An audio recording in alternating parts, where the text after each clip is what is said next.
Hello and welcome to another one of my quick little YouTube videos.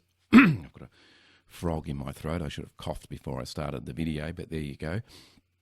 Today in the post, I'd ordered 2 shock mounts for my portable microphones, and one of the microphones I'm using right here that you can see in front of me.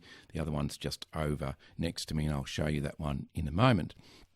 These are Audio-Technica's 2100s. If you've seen any of my other more recent videos, I purchased 2 of these microphones.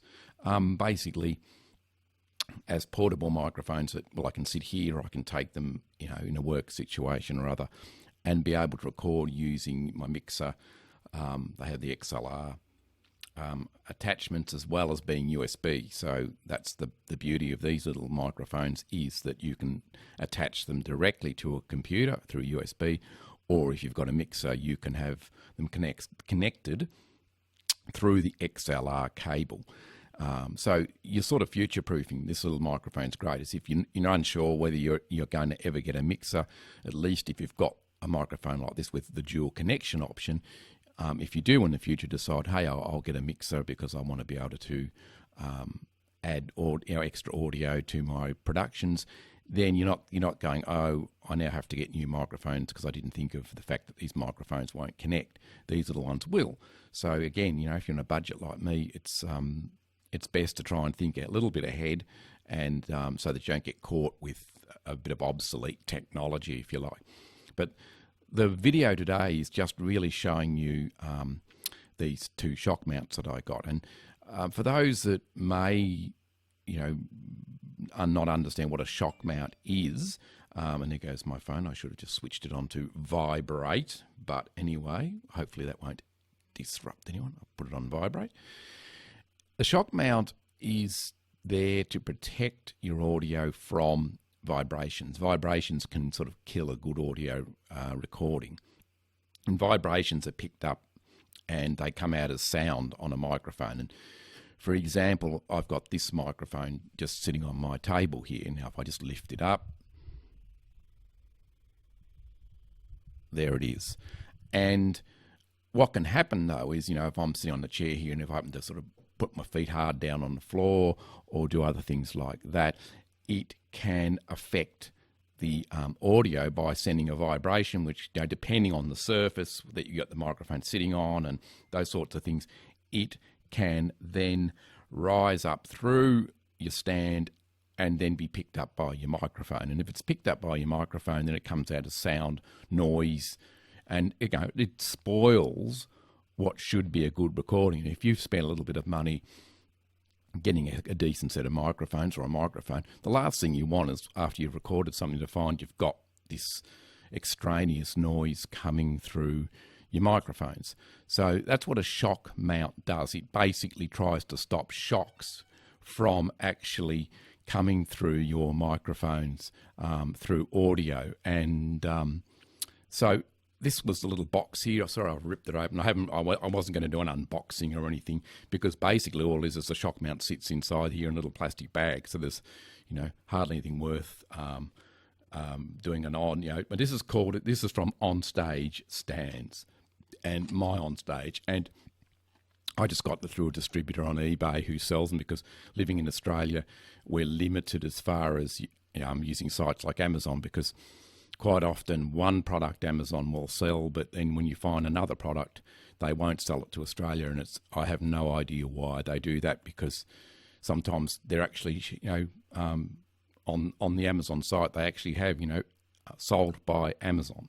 And so there doesn't seem to be any rhyme nor reason as to why one type of shock mount will be sold to Australians and then the next exact model or model up from it won't be sold. But anyway, that's my whinge for the day.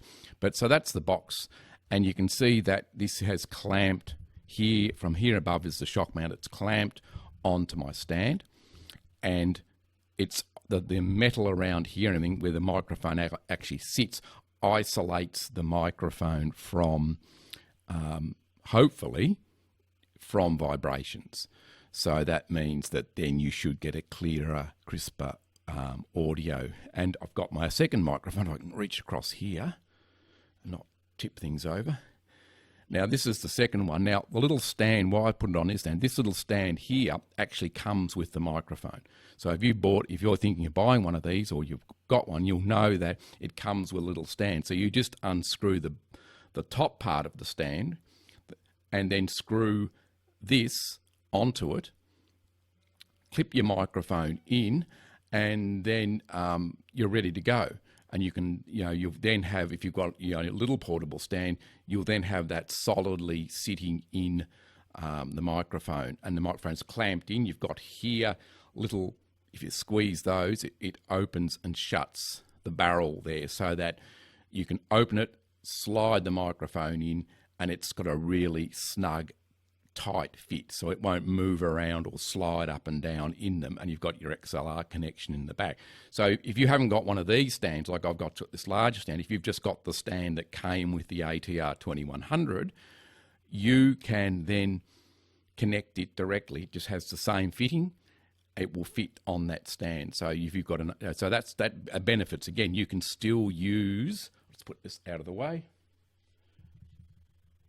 you can still use the stand that comes with it. You don't have to go out and also buy another stand for it. So it really does work well. I'll put the details of the actual description of the shock mount in the video details below on YouTube, so that if you're looking for one yourself, you can sort of at least know what the model number and everything is of it. But so far, I've only just connected it. And so far so good. But I think that, if you're going to try and improve your audio, then I think a shock mount, whatever sort of microphone you've got, a shock mount is certainly a useful tool, because there's nothing worse than spending money and then finding that you've got audio issues. And I can remember my big microphone, my Yeti Blue microphone, which is in the other room, that's connected to my desktop computer. When I first got it, I knew nothing about shock mounts. I knew nothing about, and I wondered why every time I did a recording, I had this bzzz coming through. And I thought, well, hold on, I've paid for a microphone. I'm getting this bzzz. And I did some research online, which I probably should have done before I bought the microphone. And people explained to me, well, have you got a shock mount? And I said, what's a shock mount? And when they explained to me, the penny dropped. And I got myself a shock mount for that, and I never had another issue since. So those are the things you learn when you're sort of doing bits and pieces of audio. I'm certainly no audiophile. I'm sort of learning as I go along. I'm sure I make some mistakes as I go along, but I'll put all the details of the shock mount in the description, so that if you've got a similar microphone to mine, but you've been running around thinking, where do I find a shock mount? Because they don't really, as far as I can see, Audio-Technics, which produce this microphone, don't really say this is the shock mount to use, or get this shock mount or that shock mount. So you're sort of left to your own devices in a bit. So hopefully you'll find it useful. It's certainly solid. It's certainly robust. And it's clamped on here, and it's very easy to set up. And it's easy if you want to take the microphone out of it to pack up, if you're taking your microphones on the road. So I would highly recommend this one for you, and I'll say I would highly recommend the Audio-Technica ATR or ART, I forget, 2100s, because they're very useful microphones. They're not too expensive. They're budget microphones in a way, the price, but they give you the flexibility of being able to use USB on your computer or your notebook, or if you've got a mixer, XLR. So it gives you that bit of future proofing. So I hope you found this video useful. If you have, give it a like. If you've got any comments, post them down, or if you've got any experience of using these microphones, or you've got any questions, please let me know, because I'm still learning all this stuff too, and I'd like to engage with anyone who also is learning this stuff. Thanks for watching.